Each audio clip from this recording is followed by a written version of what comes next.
నమస్తే, welcome to UTV. నేను మురళి. ఆంధ్రప్రదేశ్లో పరకామణి కేసు ఎంత సంచలనం సృష్టించిందో అందరికీ తెలిసిందే. అసలు పరకామణి కేసు విషయంలో ఏం జరుగుతోంది, బయటకు వచ్చినటువంటి అంశాలేంటి, ప్రచారంలో ఉన్నటువంటి అంశాలేంటి, అసలు కేసులో ఏం జరుగుతుందనేదే సర్వత్రా ఉత్కంఠ నెలకొన్నటువంటి ప్రస్తుత పరిస్థితి ఉంది. ఈ అంశానికి సంబంధించి మనతో మాట్లాడటానికి పొలిటికల్ అనలిస్ట్ మాకిరెడ్డి పురుషోత్తం రెడ్డి గారు స్టూడియోలో సిద్ధంగా ఉన్నారు. వారితో మాట్లాడే విషయాలు తెలుసుకుందాం. పురుషోత్తం రెడ్డి గారు నమస్తే. నమస్తే అండి. అసలు పరకామణి కేసులో ఏం జరిగింది, కంప్లైంట్ ఇచ్చింది ఎవరు, దీనికి సంబంధించి విత్డ్రా చేసుకున్నది ఎవరు అనేటువంటి కొన్ని ప్రధానమైనటువంటి ప్రశ్నలు కూడా తలెత్తున్నటువంటి పరిస్థితి అంతా కూడా ఒక కన్ఫ్యూజన్ అంటారా? జరిగింది ఒకటైతే బయటకు వస్తున్నది ఒకటి, అసలు ఏం జరుగుతుంది అనేటువంటి కన్ఫ్యూజన్ ఏం చెప్తారు? హైకోర్టు ఆదేశాల మేరకు లోక్ అదాలత్లో కొట్టివేయబడిన కేసుని తిరిగి సిబిసిఐడి వాళ్ళు విచారణ ప్రారంభించారు. ఇందులో ఒక దురదృష్టకరమైన సంఘటన, గతంలో ఏవిఎస్గా పనిచేసినటువంటి సతీష్ గారు మరణించడం. ఆ మరణం కూడా ఆత్మహత్య అని లేదా ప్రేరేపిత హత్య అని నడుస్తుంది. ఏదైనప్పుడు కూడా విచారణ సంస్థ నిజానిజాలు తేల్చాలి. అయితే జరుగుతున్న మొత్తం పరిణామాలు చూసినప్పుడు రెండు వాదనలు ప్రారంభంగా వినపడ్డాయి. అసలు కేసు ఏంటి, చర్చ ఏంటి? నేను మొదటగా భావించే వ్యక్తి అంటే, నేను తిరుపతి నుంచి వచ్చాను కాబట్టి తిరుమల తిరుపతి దేవస్థానం ఒక నమ్మకాల పైన పనిచేస్తున్నటువంటి గొప్ప వ్యవస్థ. ఎందుకంటే దేవుడు అనేది ఒక నమ్మకం, భక్తి అనేది ఒక విశ్వాసం. అక్కడ ఏ చర్చ జరిగినా కూడా దాన్ని దృష్టిలో పెట్టుకోవాలి. బుద్ధి పుట్టినట్టు ఉపన్యాసాలు చెప్పేస్తే వ్యవస్థ డిస్టర్బ్ అవుతుంది, భక్తుల మనోభావాలు దెబ్బతింటాయి. పరకామణి అనేది అత్యంత ప్రేమతో, అభిమానంతో, దేవుడి మీద భక్తితో కానుకలు సమర్పించుకునేటిది పరకామణి. దాన్ని లెక్కించేది, ఉండిలో వచ్చిన డబ్బులు లెక్కిస్తారు కట్టుదిట్టమైన భద్రత మధ్య.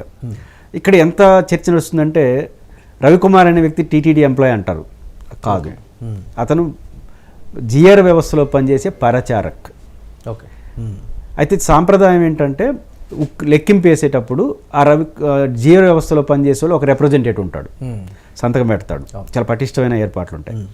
దాదాపు 20 ఏళ్ళ నుంచి ఆయన వస్తున్నట్టున్నాడు పరిచారక్గా హోదాలో. ఒకానొక సందర్భంలో, అంటే ప్రీవియస్ గవర్నమెంట్, ఇప్పుడు అన్ని గవర్నమెంట్తో పోల్చుకుంటున్నారు కాబట్టి, గత ప్రభుత్వం అధికారంలో ఉన్నప్పుడు ఆయన ఒక 70,000 రూపాయలు విలువ చేసే డాలర్లు పట్టుకొచ్చాడు బయటికి. డాలర్లు 72,000 రూపాయలు విలువ చేసే డాలర్లు బయటకు వచ్చారు, పట్టుకున్నారు. ఏవిఎస్ఓ సతీష్ కుమార్ కేసుని రిజిస్టర్ చేశారు. రెండు వాదనలు వినిపించాయి. ఫస్ట్ వాదన ఏంటంటే, ఆనాడు ఉన్న ప్రభుత్వ పెద్దలు, అధికార యంత్రాంగం అనధికారికంగా అధికారికంగా చెప్పిన మాట ఏంటంటే, 70,000 రూపాయలు పట్టుబడ్డాడు. మామూలుగా అయితే ఏం చేస్తారు, కేసు పెడతారు, అరెస్ట్ చేస్తారు. ఆయన సస్పెండ్ చేయడానికి కూడా లేదు, ఎందుకంటే టీటీడీ ఎంప్లాయ్ కాదు. చాలామంది సస్పెండ్ చేయాలంటారు, ఆయన టీటీడీ ఎంప్లాయ్ కాదు కదా, మళ్ళీ రానియకుండా చేయొచ్చు. కేసు పెడతారు, అరెస్ట్ అవుతారు, మళ్ళీ ఏమవుతుంది తర్వాత విషయం. కానీ మేము అతను విచారించగా తేలింది ఏంటంటే, దాదాపు 70 కోట్ల రూపాయలు విలువ చేసే సంపదను, అతని ఆస్తిని టీటీడీకి గిఫ్ట్గా ఇచ్చాడు. ఎందుకని? నేను అక్కడ పనిచేసిన రోజు నుంచి, నేను బ్రాహ్మణుడు, ఈ రోజు వరకు 20 ఏళ్ల కాలంలో ఎంతైతే నా పేరుతో ఆస్తులు ఉన్నాయో, మా తల్లిదండ్రులు వచ్చిన ఆస్తి కాక మీతంతా టీటీడీకి ఇచ్చేస్తాను, పాపం చేశాను కాబట్టి ఇచ్చేస్తాను, నన్ను వదిలేయండి అంటే రాజీ చేసుకుంటానండి. కేసు అంటే దేవుడు దెబ్బ తిన్నాననే చెడ్డ పేరు నాకెందుకు, నా యావదాస్తిని టీటీడీకి, దాని విలువ పబ్లిక్ మార్కెట్లో 70 కోట్లని, రిజిస్టర్ వాల్యూ బహుశా 10-14 కోట్లు అనేది ఉంటుంది. ఇది ఇంత చేసాము. మామూలుగా 70,000 రూపాయలు తీసుకొని అడాడు దొరికాడు, టీటీడీ పట్టుకునేసింది. అతన్ని అరెస్ట్ చేస్తే కొన్ని నెలలు ఉంటాడు, బయట వచ్చేస్తాడు, వెళ్ళిపోతాడు. అలా చేయకుండా సంపాదించిన ఆస్తింతా టీటీడీకి ఇచ్చాం, మేము గొప్ప పని చేసామని గతంలో ఉండేవాళ్ళు చెప్తారు. కానీ విమర్శించే వాళ్ళు ఏం చెప్పారు, ఈ రోజు అధికారంలో ఉండేవాళ్ళు, ఆ రోజు ప్రతిపక్షంలో ఉండేవాళ్ళు. కొన్ని మీడియా సంస్థలు ఏం చెప్పాయి, 70 కోట్ల రూపాయలు దాపా ఇచ్చాడంటే ఇంకెంత సంపాదించుంటాడు. రెండు, ఈ మొత్తం ప్రాసెస్ నడిపిన వాళ్ళు వీళ్ళేం చేస్తుంటారు. రెండిటికి ప్రజలు నమ్ముతారు. 70,000 రూపాయలతో వదిలేసి కేసు కొట్టేయడం కాకుండా, సస్పెండ్ చేయడం, ఏదో చేసేయడం కాకుండా, 70 కోట్ల రూపాయలు టీటీడీకి ఇచ్చారంటే అంతకుమించి ఎవరు చేస్తారు అని సమర్థించేవాళ్ళు అంటారు. దీనికి వాదన ఉంది. 70 కోట్లు ఇచ్చి ఇంకెంత తీసుకుంటాడు, 70,000 రూపాయలు దొరకడం ఏంటి, 70 కోట్లు కట్టడం ఏంటి, అంత ప్రేమ వచ్చిందా అని వాళ్ళు అంటారు. కాబట్టి ఇది నమ్మకాలే. ఇది ఆ రోజు ఏవిఎస్ఓ ఉన్న అతను కేసు పెట్టాడు, పోలీసుల దగ్గర విచారించారు. అతను 70 కోట్ల రూపాయలతో ఏవిఎస్ఓ హోదాలో ఆయన కేసుని విత్డ్రా చేసుకున్నాడు. విత్డ్రా చేసుకున్నాడు. లోక్ అదాలత్ కోర్టులో రాజీ పడిపోయింది. ఇది గతం. ఆ విమర్శలు చేసేవాళ్ళు ఇప్పుడు అధికారంలోకి వచ్చినారు. ఇప్పుడు దాంట్లో ఒక ప్రజా ప్రయోజనాలు ఒక జర్నలిస్ట్ తెలంగాణ అతను పిటిషన్ వేశాడు ఇదే అనుమానాలతో. అయితే సిబిఐ కోర్టు ఒక 2 కీలకమైన అంశాలు పట్టుకుంది. అదేంటంటే ప్రొసీజర్ ల్యాబ్స్ని వాళ్ళు పట్టుకున్నారు. అంటే ఉదాహరణకు ఏబిఎస్ఓ కేసు పెట్టాడు, ఆయన విత్డ్రా చేసుకున్నాడు. బికాస్ తన అయావదాస్తిని టీటీడీకి ఇచ్చేసాడు కాబట్టి. బహుశా ఓవరాల్ ఇన్స్ట్రక్షన్ ఏమైనా ఆ రోజు అధికారులు ఏమన్నా ఇచ్చారా మనకు తెలియదు, ఆయన ఇచ్చాడు. ఇక్కడ ప్రొసీజర్ ల్యాప్స్ జరిగింది. చాలామందికి తెలియదు ఏంటంటే కేసు పెట్టిన ఆయన విత్డ్రా చేసుకోవాలి కదా, కానీ ఈ విషయంలో కాదు. ఎందుకంటే ఎనివరు ఎంప్లాయ్, డబ్బు ఎవరిది? దేవుడు. ప్రిన్సిపల్ ఎంప్లాయ్ అంటారు, ఒక రకం దేవుడిని ప్రిన్సిపల్ ఎంప్లాయ్ అనలేము. ఓనర్ ఎవరు దీనికి? దేవుడు. ఇప్పుడు దేవుడు ఏది విత్డ్రా చేసుకోవాలి? నా దగ్గర ఉద్యోగస్తుడు కేసు పెట్టాడు, రాజీ పడాల్సింది ఎవరు? దేవుడు అంటే ఓనరు. అక్కడ ఓనర్ దేవుడు. దేవుడు మనకు కనపడడు కాబట్టి దేవుడు ప్రతినిధిగా ట్రస్ట్ బోర్డు, ఆ రోజున executive officer, hire officials on record, అది సంబంధం లేకుండా ఈయన విత్డ్రా చేసుకున్నాడు. ప్రొసీజర్ ల్యాప్స్ జరిగింది కాబట్టి ఏం జరుగుండొచ్చో విచారించండి. ఆ జడ్జి గారు పాత్ర కూడా విచారించబడింది. ప్రొసీజర్ ల్యాప్స్ జరిగినప్పుడు మీరు కూడా ఎందుకు దాన్ని యాక్సెప్ట్ చేయాలి అనేది ఒకటి. ప్రొసీజర్ ల్యాప్స్ జరిగింది, ఇంకా కొన్ని ప్రొసీజర్ ల్యాప్స్ జరిగాయి అనేది ఒక ఆరోపణ. దీంతో కోర్టు సీరియస్గా తీసుకొని తిరిగి విచారించమని చెప్పింది. ఈ రెండు వాదనలు మళ్ళీ వస్తాయి. 70 కోట్లు ఇచ్చామని వాళ్ళు, ఇంకేం దీని ఉంటారని వీళ్ళు చేసుకొచ్చే క్రమంలో ఆ విచారణ ఎదుర్కొన్న సతీష్ కుమార్ గారు మరణించారు. దీన్ని ఆ రోజే భూమన కరుణాకర్ రెడ్డి గారు, మాజీ టీటీడీ చైర్మన్, ఇది ప్రభుత్వ ఒత్తిడి మేరకు భరించలేక చనిపోయాడని ఆయన చెప్పినాడు. ఇంకా తెలుగుదేశం పార్టీ వాళ్ళు, వైసీపీ వ్యతిరేకులందరూ ఏం చేశారు, మీరే చంపేసినారని వాళ్ళు అన్నారు. ఈ రెండు బాధితరాయితు. ఎందుకంటున్నాను బాధితరాయితం ఎందుకు ఆడుతున్నానంటే, విచారణ జరుగుతున్నప్పుడు పోలీసులు చెప్పాలి.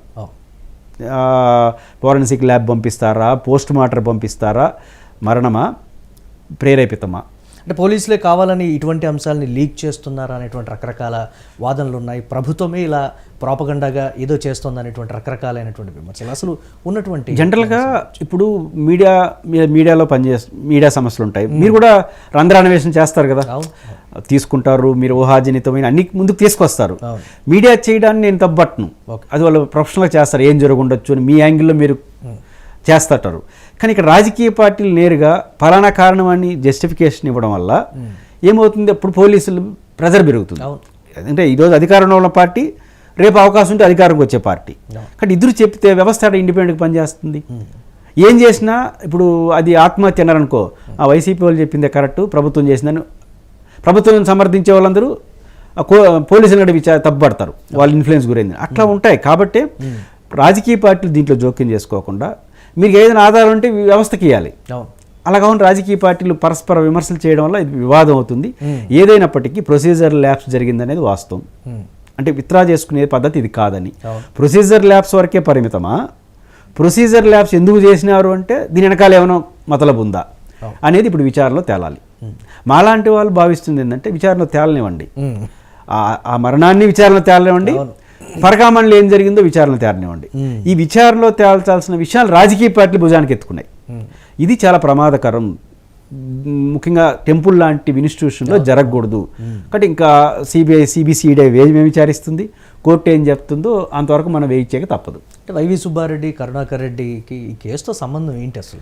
అంటే ఒకటి టెక్నికల్గా సంబంధాలు ఉండవు, నైతికంగా సంబంధాలు ఏమున్నాయి అనేది ఎవరు తేల్చాలి? విచారణ జరిగి తేల్చాలి. ఇప్పుడు కరుణాకర్ రెడ్డి గారు ఏ విచారణకైనా సిద్ధం అన్నారు, సుబ్బారెడ్డి గారు ఏ విచారణకైనా సిద్ధం అన్నారు, సిబిఐకి ఇమ్మంటున్నారు. కాబట్టి ఇప్పుడు ఏ విచారణ చేస్తారో కానీ ముందస్తు కామెంట్లు చేయొద్దండి. ఇప్పుడు ప్రభుత్వ స్థాయిలో ఇది పలానాడని చెప్పాను అనుకో, ప్రభుత్వ కింద అధికారులు ఏమని విచారిస్తారు మళ్ళీ? యాజ్ ఎ నెంబర్ 1 మీకు గుర్తుంటే వైఎస్ వివేకానంద రెడ్డి కేసులో ఆ రోజు మంచి అధికారిని చంద్రబాబు నాయుడు గారు విచారణ అధికారికి వేశారు, మహంతి గారు, అప్పుడు ఎస్పీ గారు, మంచి అధికారి, వాళ్ళ సీనియర్ మహంతి వాళ్ళ అబ్బాయి బాగా చేస్తూ ఉన్నాడు. చంద్రబాబు గారు వెంటనే ఉన్నారు, వాళ్ళు అన్నారు కాబట్టి నేను కూడా అంటానని దీని వెనకాల జగన్ ఉన్నాడని చెప్పినాడు. వెంటనే సునీత గారు ఏం చేశారు, కోర్టు పిటిషన్ వేశారు. ముఖ్యమంత్రి గారు జస్టిఫికేషన్ ఇచ్చేసిన తర్వాత అప్పుడు ముఖ్యమంత్రి చంద్రబాబు గారు, మాకు ముఖ్యమంత్రి పరిధిలో పనిచేసిన వ్యవస్థపై నమ్మకం లేదు, కోర్టు కన్విన్స్ అయింది, కన్విన్స్ అయ్యి సిబిఐకి ఇచ్చింది. అట్టొచ్చింది సిబిఐ కేసు. ఇక్కడ ముఖ్యమంత్రి కానీ ప్రతిపక్షం కానీ కంక్లూడింగ్ రావడం వల్ల విచారణపైన ప్రభావం పడుతూ ఉంది. విచారణ నమ్మరు కాబట్టి అధికార పార్టీ, ప్రతిపక్షం పార్టీ వాళ్ళు విచారణ సంస్థ తేల్చేంత వరకు కోర్టు ఆదేశాల మేరకు జరుగుతుంది కాబట్టి తేలనివ్వండి. తేలిన తర్వాత మళ్ళీ మీరు రాజకీయ విమర్శలు చేసుకోండి. అక్కడ సంయమనం అని పాటించకపోవడం వల్ల వస్తుంది. అధికార పార్టీ కొన్ని జాగ్రత్తలు తీసుకోవాలి. వెంకటరెడ్డిని అరెస్ట్ చేశారు. ఎందుకు అరెస్ట్ చేశారు? ఇది ప్రభుత్వ హత్య అని చెప్పినాడు కాబట్టి. మరి కరుణాకర్ రెడ్డి హత్య చేశాడని వాళ్ళు కూడా అరెస్ట్ చేయాలిగా. మీకేం తెలుసు అని వాళ్ళకి కానీ వీళ్ళకి కానీ ఏం తెలుసు? ఇప్పుడు వెంకటరెడ్డి ఇచ్చిన ట్రీట్మెంట్ అందరికీ ఇవ్వాలి. నేను వెంకటరెడ్డి చేసింది కూడా తప్ప అంటున్నాను. ఏ ఆధారంతో చెప్పినావు, ఆయన అడిగితే ఏం చెప్తాడు, వాళ్ళు చెప్పినప్పుడు మేము కూడా చెప్పినాం అంటారు. కాబట్టి రెండు పార్టీలు సంయమనాన్ని పాటించాలి. ఒకవేళ మాట్లాడిన వాళ్ళందరినీ విచారించాలంటే అందరినీ విచారించండి. ఎవరెవరైతే ఆరోపణలు చేశారో ఈ పార్టీ అందరినీ విచారించేస్తే విచారణ సంస్థ మీద మరింత గౌరవం పెరుగుతుంది, నమ్మకం పెరుగుతుంది. అంటే టీటీడీ విషయంలో ప్రతి చిన్న విషయం కావచ్చు, అది సున్నితమైనటువంటి విషయం, ఏ మాట మాట్లాడినా కానీ అది రాజకీయ విమర్శలకు కానీ రాజకీయాలకు కానీ తావిచ్చేటువంటి అంశంగా కూడా మారుతుంది. ఇటువంటివి జరిగినప్పుడు అసలు టీటీడీలో ఏదైనా జరిగితే అసలు ఎవరిది బాధ్యత అనే ప్రధాన ప్రశ్న. ఒకటి, తిరుమల తిరుపతి దేవస్థానం ప్రపంచంలోనే ప్రసిద్ధిగాంచిన వ్యవస్థ. తిరుమల తిరుపతి దేవస్థానం గురించి నేనేం మాట్లాడినా మీరేం మాట్లాడినా ఆసక్తిగా ప్రజలు చూస్తారు. చాలామంది రాజకీయ నాయకులు, చాలామంది అనలిస్ట్ అనుకునేవాళ్ళు, జర్నలిస్టులు అనుకునేవాళ్ళు తాము ఎదగడానికి ఒక అవకాశం కూడా తీసుకునేస్తున్నారు. తిరుమల తిరుపతి దేవస్థానం గురించి తిట్టినా సమర్థించినా ఏమి చేసినా నాకు ఎక్స్పోజర్ వస్తుంది. టీటీడీ ఒకనొక సందర్భంలో హైకోర్టు ఒకనొక వ్యక్తి గురించి ఒక కామెంట్ చేసింది. ప్రజా ప్రయోజనాల పిటిషన్ వేస్తా ఉంటే ప్రతి దానికి కోర్టు ఏముంది సార్, ఇది ప్రజా ప్రయోజనాల అర్థమా ప్రచార ప్రయోజనాల అర్థమా అనింది. కోర్టుకి పిటిషన్ వేస్తే కోర్టే అన్నది మాట. అంటే తిరుమల తిరుపతి దేవస్థానం గురించి దేవుడి మీద కోట్లాది మంది భక్తులకు విశ్వాసం ఉంటుంది కాబట్టి ఈరోజు తిరుమలలో ఏం జరిగిందంటే మీరు క్యాప్షన్ పెట్టారనుకోండి, ఏం జరిగిందని చూస్తారు, వ్యూవర్షిప్ ఎక్కువ ఉంటుంది. అందుకని తిరుమల తిరుపతి దేవస్థానంలో పరిణామాల్లో వ్యక్తిగత ప్రయోజనాల కోసం రాజకీయాలు చేసేవాళ్ళు ఉండరు. అది జర్నలిజంలో ఉంటుంది, అనలిజంలో ఉంటుంది, అన్నిట్లో ఉంటాయి. అది కూడా వివాదానికి కారణం అవుతా ఉంది. కాబట్టి ఇది ఒక మంచి పాపులర్. ఇప్పుడు చంద్రబాబు నాయుడు గారు నేను ఒక మాట అన్నాను అనుకోండి, ఎక్కువ మంది చూస్తారు. జగన్ గారిని అంటే చూస్తారు. కాబట్టి నేను ఎరగడానికి కూడా అనుకునే మాట్లాడుతుంది. వాళ్ళ వ్యక్తులు కాబట్టి వాళ్ళు యాక్షన్ తీసుకుంటారు నా పైన. దేవుడు ఏం చేస్తాడు పాపం, ఎప్పుడో చెప్పిస్తాడు. కాబట్టి ఆ రకంగా తిరుమల తిరుపతి దేవస్థానానికి ఇట్లాంటి షార్ట్ కట్ మెథడ్లో ఎదగాలనుకునే వాళ్ళు కూడా ఒక ఆయుధంగా మార్చుకోవడం కూడా వివాదాలకు కారణమవుతుంది. అలాగే మరొక ప్రశ్న, నాటి సివిఎస్ఓ నరసింహ కిషోర్ని సిఐడి విచారణకి ఎందుకు ఇప్పుడు పిలిచారనేటువంటి మాట, ఇన్ని రోజుల తర్వాత ఎందుకు విచారణకి పిలిచారనేటువంటి ఒక ఆ రోజు జనరల్గా ప్రిన్సిపల్ ఎంప్లాయీగా పర్మిషన్ ఇవ్వాలి కదా ఈ పరకామణి కేసులో. ఇప్పుడు మరణించినటువంటి వ్యక్తి నేను ఇండివిజువల్ డెసిషన్ అని చెప్పాడు కోర్టుకి, పిటిషన్ వేసినట్టున్నాడు. అంటే ఇండివిజువల్ డెసిషన్ ఆయన తీసుకుంటూ ఉన్నప్పుడు మీరేం చేస్తున్నారు, పెద్ద ఇష్యూ కదా, 70,000 రూపాయలు అనేది అమౌంట్ కాదు. ఒక పరకామణిలో చోరీ, మీరేం డైరెక్షన్ ఇచ్చారా లేదా, ఓరల్ ఇన్స్ట్రక్షన్ ఇచ్చారా లేదా, ఇవన్నీ అడుగుతారు కదా. ఓరల్ ఇన్స్ట్రక్షన్ ఇచ్చా, ఒకవేళ ఈకపోతే ఎందుకు దీనికి అంతవరకు పోతున్నప్పుడు మీరేం చేశారు. కాబట్టి వారి పాత్ర ఉందని కాదు, సమాచారం సేకరించడం కోసం ఆ రోజు పనిచేసిన ఈఓ గారిని, ఆ రోజు పనిచేసినట్టు సివిఎండ్ఎస్ఓ గారిని, ఎక్కువ మాట్లాడుతున్న జర్నలిస్టులు అనలిస్టులు ఎవరినైనా సరే సమాచారం కోసం పిలవడం తప్పు కాదు. ఆ పిలిచే క్రమంలో వాళ్ళు ఏమైనా దోషులు మన కరుణాకర్ రెడ్డి గారిని కన్నా పిలిచినట్టున్నారు. ఏదైనప్పుడు కూడా ఇట్లాంటి పిలవడం తప్పు కాదు. బట్ పిలిచే పేరుతో అరెస్టులు చేయడం, జైలుకు పంపడం ఆధారాలు లేకుండా చేయకూడదు. ప్రొసీజర్ ప్రకారం చూసి నరసింహ కిషోర్ గారు ఆ రోజు చీఫ్ విజిలెన్స్ ఆఫీసర్గా ఉన్నారు కాబట్టి వారి దగ్గర నుంచి సమాచారం ఉందా లేదా వాళ్ళకి ఏమైనా అనుమానం ఉందా అనేది వారి విచారణ తర్వాత తేలుతుంది. టీటీడీ విషయంలో ఏదైనా జరిగితే ప్రజలకు ఒక క్లారిటీ ఇవ్వాల్సినటువంటి, సరే బాధ్యత ఎవరి మీద అనే సంగతి పక్కన పెడదాం, ఆ క్లారిటీ కంప్లీట్గా ఇచ్చిన తర్వాత దీనికి సంబంధించి రాజకీయాలు కావచ్చు, ఇతరత్ర ఏదైనా కావచ్చు చేయొచ్చు. అసలు ఏం జరిగిందో కూడా ప్రజలకు చెప్పకుండా తెలియకుండా చోటు చేసుకున్నటువంటి రాజకీయాలు, దాన్ని ఎలా చూడాలంటారు సార్ టీటీడీ విషయం? ఇప్పుడు రాను ఏమవుతుందంటే పొలిటికల్ ఎజెండా ముందుకు వచ్చేస్తాం. ఇప్పుడు ఆయన మరణించాడు, ఫస్ట్ మనం బాధపడాలి ఒక మనిషిగా. ఆయన పైన చెడ్డ పేరు కూడా వ్యక్తిగతంగా మంచి ఆఫీసర్ కానీ గుర్తింపు ఉంది. ఆయన చనిపోయిన తర్వాత మనంతో ఏం కోరుకోవాలి, మామూలుగా అయితే ఆయన చనిపోవడానికి కారణం ఏంటి, ఆయన కుటుంబం ఏమవుతుంది, ఆయన భవిష్యత్తు ఏంటి చూసుకోవాలి. కానీ ఏమైపోయింది, వెంటనే YSR Congress party and Telugu Desam party ఏమైనాయి, నువ్వు కారణం ఆత్మహత్య చేసుకునే విధంగా ప్రభుత్వం ప్రెజర్ చేసింది, మా పేర్లు చెప్పడానికి కోసం ప్రెజర్ చేసింది అది ప్రతిపక్షం, లేదు నువ్వే చెప్పేసినావు అని వీళ్ళు. కాబట్టి ఇక్కడ రాజకీయ పార్టీలు ఏ అంశాన్ని, మహాకవి శ్రీశ్రీ సామెత ఉంది కదా, కవితకు ఏది అనర్హత కాదని, అగ్గిపెట్టి సబ్బుబిల్లని, ఆ రకంగా రాజకీయాల్లో ప్రధాన అధికార ప్రతిపక్ష పార్టీకి ఏమి జరిగినా తమ రాజకీయ ప్రత్యర్థి మీద నెట్టడం అనేది ఒక అవకాశంగా తీసుకుంటున్నాయి. అందులో దేవుడు కదా, కోట్లాది మంది భక్తుల విశ్వాసం కదా, ఏది జరిగితే జరగలేని ఒకరి మీద ఒకరు వేసుకునేస్తున్నారు. ఇంకా చనిపోయిన తర్వాత రెండో రోజు వీళ్ళు ఏమి గమనించారని ఒకరిపైన ఒకరు ఆరోపణలు చేసుకునేస్తున్నారు. సో అది ఒక కారణం, రాజకీయ పార్టీల మీద దేన్నైనా సరే తన రాజకీయ ప్రత్యర్థి మీద రుద్దాలి అనే ధోరణి విపరీత పోకళ్ళు కూడా ఇట్లాంటి చర్చకి దారితీస్తూ ఉంది. పరకామణి కేసులో ప్రజలు చూడాల్సినటువంటి అసలైనటువంటి కోణం ఏంటనేది ఒక ప్రశ్న. ఒకటి, ఇప్పుడు రెండు ఆరోపణలు. ఒకటి, ఇట్లాంటి 70,000 రూపాయలు దొరికిన తర్వాత దొరికిపోయింది, అతను అరెస్ట్ చేస్తుంటే 1 నెల 2 నెలలు జైలు నుంచి బయటకు వచ్చేస్తే అక్కడికి అయిపోయింది కేసు. అలా కానీ ఒక 20 ఏళ్ళ పాటు అవును వాడు దొరకలేదు, మేము పట్టుకున్నాం, దాదాపు వాడు ఆవిదాస్తిని టీటీడీకి ఇచ్చేసినాం, ఇంకంతకు మించి ఏం చేస్తాం, కాబట్టి రాజీ పడ్డాం, మేము మంచి పని చేసామే కదా అనే దానికి వ్యాలిడిటీ ఉంది. 70 కోట్లు ఇచ్చినాడంటే అంత మర్యాదస్తుడా, ఇంకా ఏం చేశాడు, చట్టపరమైనటువంటి కోణానికి సంబంధించి రెండో కోణం ఉంది. అవును, ఈ రెండో కాబట్టి ఈ రెండు కోణాలు ఏది తప్పు ఏది తప్పు చెప్పలేము. రెండు కోణాలకి లాజిక్ ఉంది, దానికి లాజిక్ ఉంది, దీనికి లాజిక్ ఉంది. ఈ లాజిక్లతో విశ్లేషణలు చేసి మళ్ళీ దాని వివాదం చేయడం కన్నా ఎలాగో హైకోర్టు జోక్యం చేసుకుని పునర్విచారణ చేయమని కొన్ని అంశాల్లో చెప్పేది ఏంటి అని అంటే, బయట చోరీ జరిగితే చట్టరీత్యా చేస్తారు, టీటీడీ విషయంలో చోరీ జరిగితే మాత్రం పరకామణి లాంటి ఒక అంశాల్లో చోరీ జరిగితే మాత్రం ఎందుకు ఇలా చేస్తున్నారనే ఒక మేము 70 కోట్లు వాడు యావదాస్ని తీయించేసాం కదా, రికవరీ చేశాం. ఇప్పుడు చట్ట ప్రకారం చేస్తుంటే ఏమవుతుంది, 70,000 ఆల్రెడీ దొరికింది, వాడిని అరెస్ట్ చేస్తుంటారు, 1 నెల 2 నెలలకు జైలుకి వచ్చేస్తాడు, బయట వచ్చేస్తాడు, అది అయిపోయింది కేసు. అలా కాకుండా యావదాస్ని తీసుకొచ్చి ఇచ్చేసినాం కదా, మేము మంచి పని చేసాం వాళ్ళు అంటారు. లాజిక్గా బాగానే ఉంది. 70 కోట్లు అంటే తిన్న విషయం కదా, 70,000 రూపాయలకి. వీళ్ళేమంటారు, 70 కోట్లే సంపాదించినాడా, ఇంకేమి సంపాదించాడు, ప్రొసీజర్స్ ఏమి లేవా, రూల్స్ ఏమి లేవా, మీ ఇష్టమా, ఇదేమో రాచరికమా, వీళ్ళు అంటారు. ఈ మొత్తంలో ఏం జరిగింది, మూడో ఈ రెండుతో కోర్టు తేలుస్తుందా అని మనమంతా భావించే టైంలో మూడోది జరిగింది మరణం. ఈ మరణం కూడా మళ్ళీ రాజకీయ రంగు ముడుకుని ఈ 3 కేసులు ఇంకా సిబిసిఐడి వాళ్ళు ఏం తేలుస్తారు, కోర్టు పరిధిలో జరుగుతుంది. కోర్టు ఆదేశాల మేరకు సిబిసిఐడి విచారణ. కాబట్టి కోర్టు తీర్పు వచ్చేంత వరకు మౌనం వాటించడం తప్ప ఇంకో పరిష్కారం కాదని నేనైతే ప్రజలకు చెప్పదలుచుకున్నాను. ఫైనల్గా మరొక ప్రశ్న, పొలిటికల్ డైవర్షన్ కింద ఈ కేసుని హుటాహుటిన తెర మీదకి తీసుకొని వచ్చారనేటువంటి రకరకాలైనటువంటి కామెంట్స్, అంటే పాలనాపరంగా కావచ్చు, లేకపోతే ఇతరత్ర ఏదైనా కావచ్చు, సున్నితమైనటువంటి అంశాన్ని ఇమీడియట్గా లడ్డు విషయం కావచ్చు, లేకపోతే ఇటువంటి అంశాలని ప్రధానంగా ముందు పెట్టి రకరకాలుగా కూడా డైవర్షన్ పాలిటిక్స్ చేస్తున్నారనేటువంటి విమర్శలు, దానికి ఏం చెప్తారు? ఖచ్చితంగా ఇన్ టైం ప్రతిపక్షం అంటుంది ఏంటంటే, మీరు కీలకమైనటువంటి ఎన్నికల హామీలు అమలు, రైతాంగ సమస్యలు ఇవేం పట్టించుకోకుండా ఉండడం కోసం ఇవన్నీ తీసుకొస్తున్నారు అని అంటారు.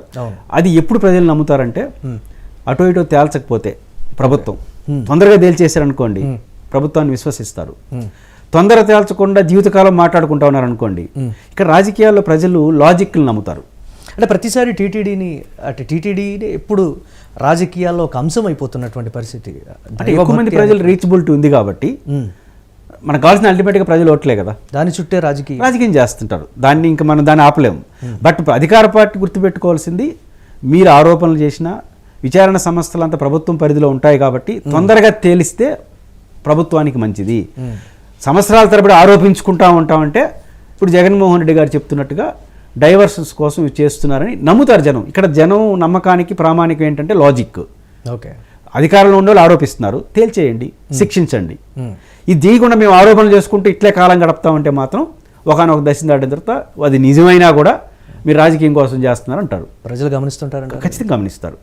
ఎర్లీగా డెసిషన్స్ రావాలి, ఎర్లీగా పనిష్మెంట్ జరగాలి. ఎవరు తప్పు చేసినా జరిగితే ప్రజలు విశ్వసిస్తారు ప్రభుత్వాన్ని. ఎర్లీగా జరగకుండా సుదీర్ఘకాలం ఏ కారణంతో లాగినా ఇది ఎన్నికల హామీలు అమలు చేయకుండా ఉండడం. కొన్ని అంశాలకు సంబంధించి ఇప్పటికీ కూడా విచారణ కావచ్చు, అంశాలు కావచ్చు, అన్ని మరుగున పడిపోయి ప్రజలు మర్చిపోయినటువంటి పరిస్థితి. ఓన్లీ దట్ రాజకీయ నాయకులపైన కేసులు సంవత్సరాల తరపుడు జరుగుతూనే ఉన్నాయి. కాబట్టి దానివల్ల ఏమవుతారు ప్రజలు, అధికారంలో ఎవడున్నా ప్రతిపక్షంలో ఎందుకు అరెస్ట్ చేసినా ఇది రాజకీయ కక్ష ఎందుకు అంటున్నారంటే ఏది తేలదు, కంక్లూడింగ్ రాదు. కంక్లూడింగ్ రాకపోతే ఏమవుతుంది, కక్ష సాయింపులు చేస్తూ ఉంటారు. ఇప్పుడు మద్యం కేసులో, పాత మద్యం కేసు చంద్రబాబు గారిది ఉంది, జగన్ గారు ఉన్న రోజులు చంద్రబాబు మద్యం కేసు నడిచింది. చంద్రబాబు గారు వచ్చిన వెంటనే జగన్ గారి మద్యం కేసు నడిచింది. రేపు మళ్ళీ జగన్ గారు వస్తే ఇది పోతుంది, అది వస్తుంది. అంటే ప్రజలు కేవలం కేసు కోసం కేసు పెడతారని ఎందుకు అనుకోకూడదు, నిజానిజాల తర్వాత. కాబట్టి ప్రభుత్వాల రాజకీయ నాయకుల్లో మార్పు రావాలంటారు. మార్పు వస్తుందని నేను నమ్మట్లేదు, బట్ వాళ్ళు ఉద్దేశపూర్వకంగా చేస్తున్నారు కాబట్టి నమ్మట్లేదు. బట్ అధికారంలో ఉండేవాళ్ళు ఇన్ టైంలో చేస్తే అధికార పార్టీకి మంచిది, లాంగ్ టర్మ్లో చేస్తే ప్రతిపక్షం ఖచ్చితంగా దాన్ని ప్రజల ముందు ఎస్టాబ్లిష్ చేస్తుంది. Yes, right. Thank you Purushottam Reddy గారు, వాల్యుబుల్ అనాలిసిస్ ఇచ్చినందుకు థ్యాంక్ యూ వెరీ మచ్.